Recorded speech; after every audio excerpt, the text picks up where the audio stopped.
Okay, so I had a couple of people in my last video. They asked me to go over my Technomancer build a little more in depth this time. So that is what we are going to do.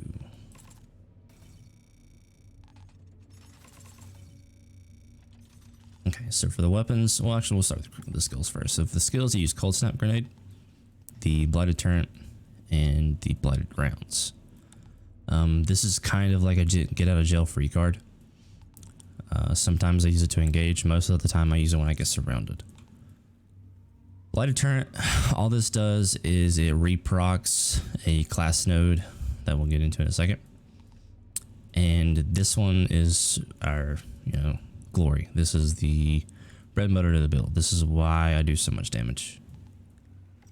For the class skill tree, we obviously went Pestilence. This is why we use the Blighted Turret. Activated Decay skill increases weapon damage for you and your allies for 40%, by 40% for 10 seconds. And then weapon damage, leech, cooldown, armor pierce, critical damage. Every time toxic is afflicted on enemy vulnerable as well too. So that's just also another damage, 15% at this point in time since they nerfed it. Another 40% on top of the 15%.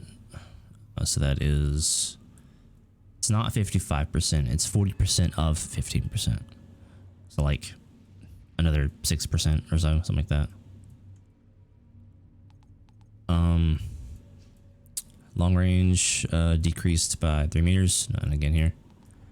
Weapon damage, toxic receives 10% more damage. Increase your weapon damage again. Increase assault rifle damage. Increase assault rifle damage.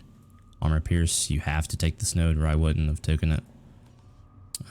Increased damage received from all sources by 15%, meaning you take increased damage, but you deal an additional 20% damage.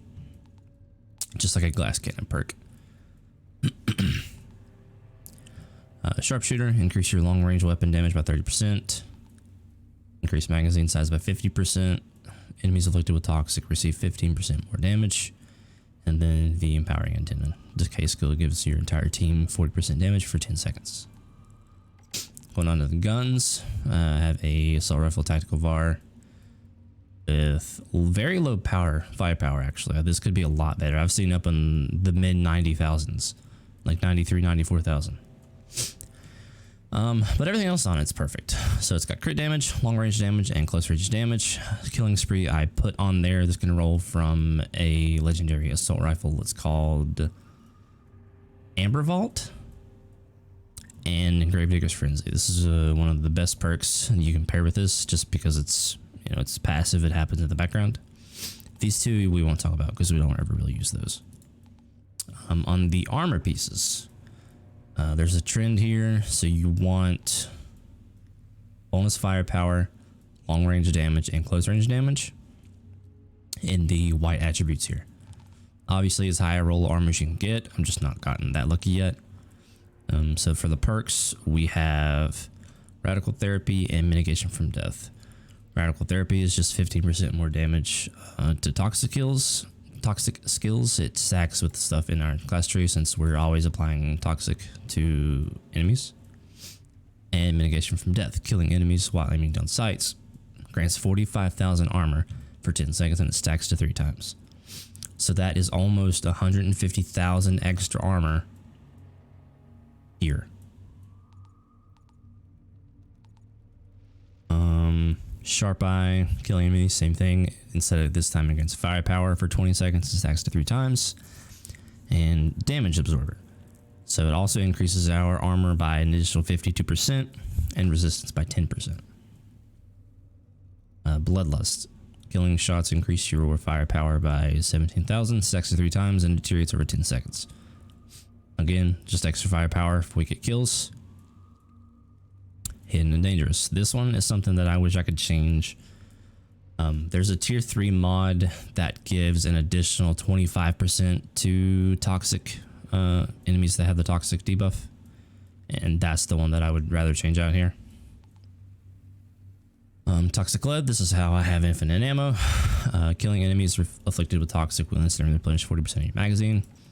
You could also use the blighted rounds perk specifically that gives you 30% of your ammo back while the perk's active. But this is obviously 40%, so it's more. The only thing I will say is toxic lead kind of bugs out with a group. So if you're running with a group, it may be wise to swap out for the blighted rounds perk specifically. And then freezing boost. Boost your damage against enemies afflicted with freeze by 15%. There's also another perk that I would like to change out here. I can't remember exactly what it is. I would know it if I see it though. And then we have critical analysis. Blighted rounds increase critical damage by 15%, just free 15% critical damage. And then Captain Hunter increases your damage against elites by 25%. And elites are the enemies on the radar that are like a skull instead of just like a regular dot. Elites are anything that has the skull. So this is just a flat 25% extra damage to those. That's how I can melt those pretty fast. And that is a quick run through the build. Hopefully that wasn't too here, there, and everywhere. I'm not great at explaining things. Anyway, thank you for watching and have a great day.